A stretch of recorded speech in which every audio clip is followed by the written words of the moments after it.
And we're back with Trudy's trade tips. I learned my lesson here. We're back with you. TTT, yeah.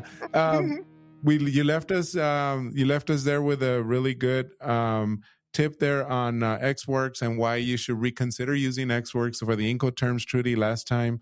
But you did say you had two red flag type Incoterms that you wanted to make people aware of. Where are we picking up now? So the opposite of XWorks is the other end of the spectrum, which is DDP, delivered duties paid. And again, that's one of my favorite ones. That it sounds great. If I'm a buyer, I don't have to do anything. I just sit there and everything comes to me. But again, whatever sounds too good to be true typically is too good to be true. And DDP is the other end of that spectrum. So when we think, let me spell that out. DDP, delivered duty paid. So when we're looking at a DDP transaction, if I'm in the selling role, I'm responsible for all cost, all risk, all responsibility from my door all the way to the customer's door. So if I'm in the selling role, that's kind of like, do I really want to do this? Okay. And now I'm going to be responsible for the import requirements going into the destination country. And to be honest, guys, some countries, you cannot have a DDP transaction. They don't allow foreign entities to do a DDP transaction. So unless you have a subsidiary in that destination country, you will not be able to do a DDP transaction anyway, right? But even apart from that, if I'm in the selling role, let's say I can do delivered duties paid into another country. Again, I'm taking on all that cost, all risk, all responsibility. And do I really want to be responsible for navigating the import rules and regulations in that destination country? Usually not. I prefer not. Okay. So one of the things is our salespeople love to sell DDP because we're all about customer service and making things better for the customer. And in one sense, that's great, except when it gets to DDP. Okay, so DDP is where I draw the line. So let's pick another Incoterm. Now, if I'm dealing with like a warranty repair kind of scenario and it's relatively small, still kind of queasy about it, but I will allow it. Okay. But as long as we have all our ducks in a row and we know exactly what we're getting into and we're covering all our bases. So that's on the selling side. But what if I'm in the buying side? What about DDP, Trudy? Sounds like a great option. Well, maybe, maybe not. And usually not, right? Why is that? Because I am depending as a U.S. importer or whoever the import of record is in the destination country, I am depending on my supplier to be aware of and knowledgeable about all of the import requirements coming into my country. And I'm thinking, yeah, that's great. I don't have to do anything. I just have to sit back and let them do what they're supposed to do. But you have to remember that you're still tied to that transaction, right? Let's even break this down to a U.S. import transaction. On the import side, there are two parties that have to be listed within the entry. Who's the importer of record and who's what's called the ultimate consignee, which is the company that the goods are going to be delivered to. So you might think, I'm good. It's only going to be delivered to me because I'm only listed as the ultimate consignee. My supplier is the importer of record. But what if your supplier, we've seen over the years where suppliers get very creative. That's the term I like to use, right? Very creative in the value that they report, very creative in the classifications that they use trying to circumvent the requirements for that particular product. But guess what? You're still on the hook because you're still party to that transaction. So you want to ensure that you try to stay away from that as much as you possibly can. Because guess what? You're going to be closer to U.S. Customs than that supplier, right? So Customs might come back to you. And as long as you're able to show them the documentation you are the ultimate consignee, you may or may not get off the hook. So you don't want to really put yourself in that situation. You want to avoid that as much as possible. But let me step back even one step further.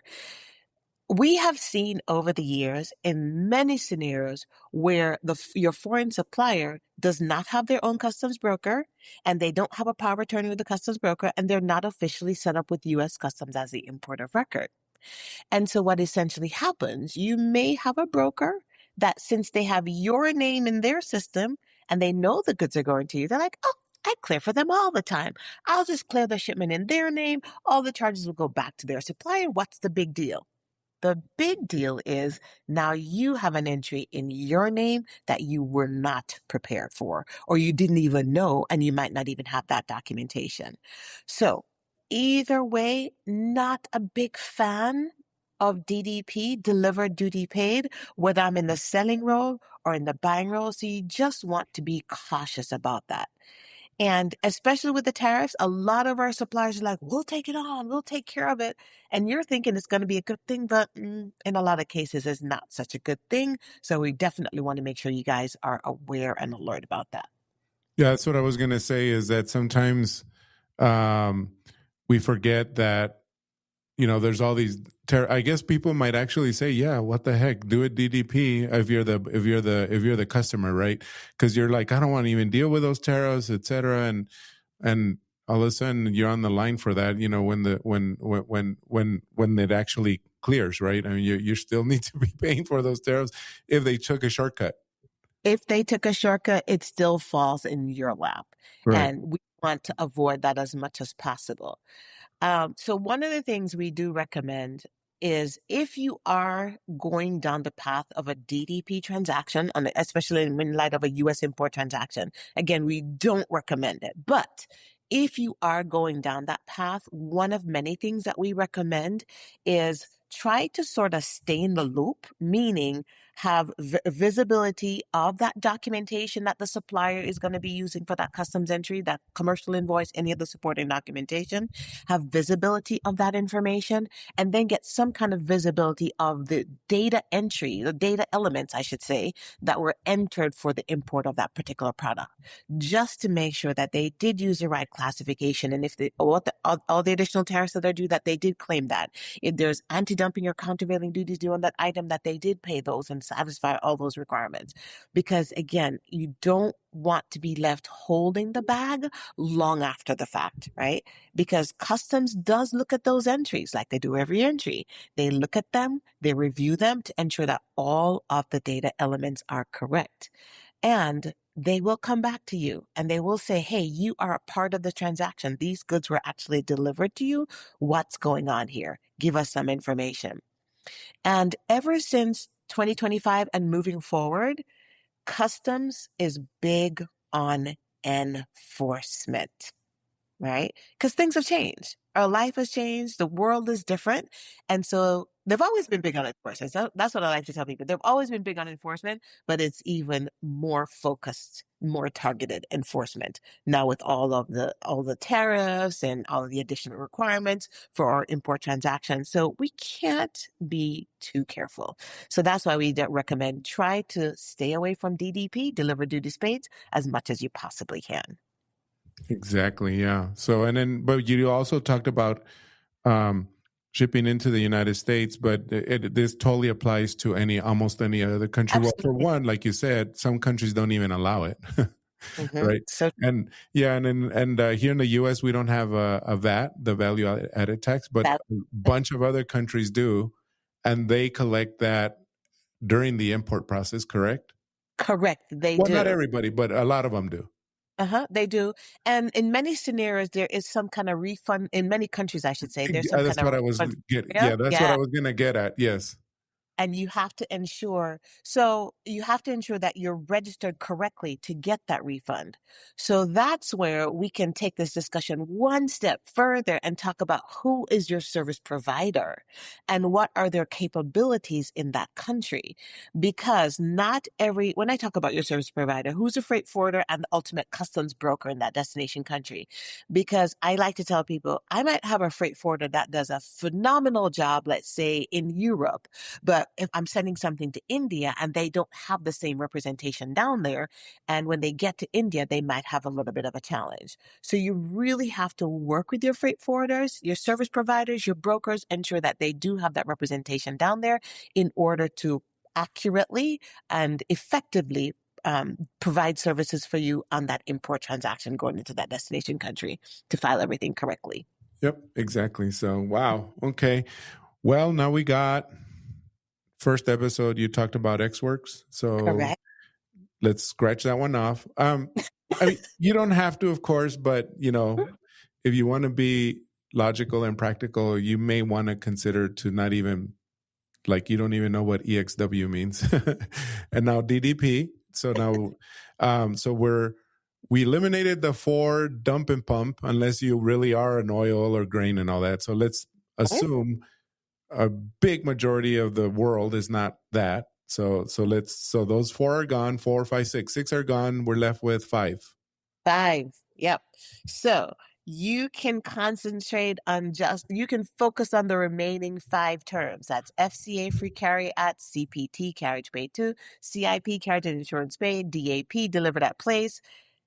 And I'm actually going to make that 4, Lalo. Oh, are you?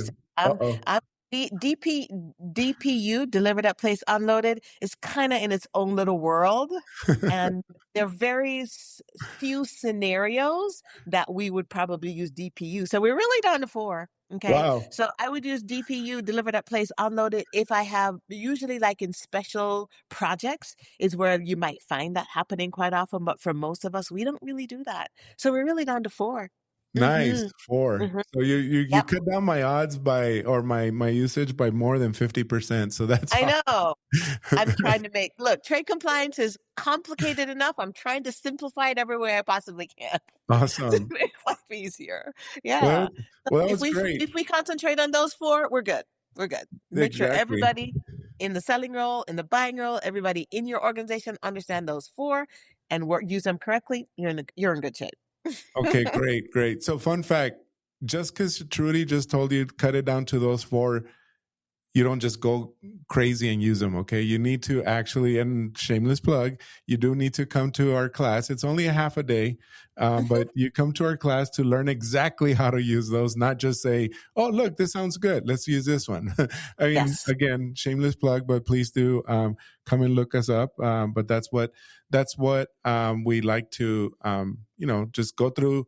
We could actually go through some case studies and scenarios and stuff like that during the class, and why you should or shouldn't do that, or what happens if you load it here, the truck breaks down, or there's a storm and it leaks. Equipment failure. Yeah, exactly. All kinds of stuff. So we do go through all those different ideas. Plus, you get to ask as many questions as you want. Where else are you going to get a consultant/instructor? Although they're not providing consulting, but they are providing that wisdom and knowledge that they have. And guidance. In guidance, yeah, exactly. That's Custom's favorite word. No, it's ours. Guidance. They do like to use that, don't they? Yes, they do. Well, Trudy, thank you so much. These last 2 tips were great. We hope everybody hangs on, because we're going to have a few more coming up in the next couple of weeks. And not about Incoterms, but a few other topics that obviously, like I said, that Trudy teaches. But Trudy, thank you again for doing this. Thank you, Lalo. Like I said, it's always fun to hang out with you guys. Alrighty. Have a good one, everyone.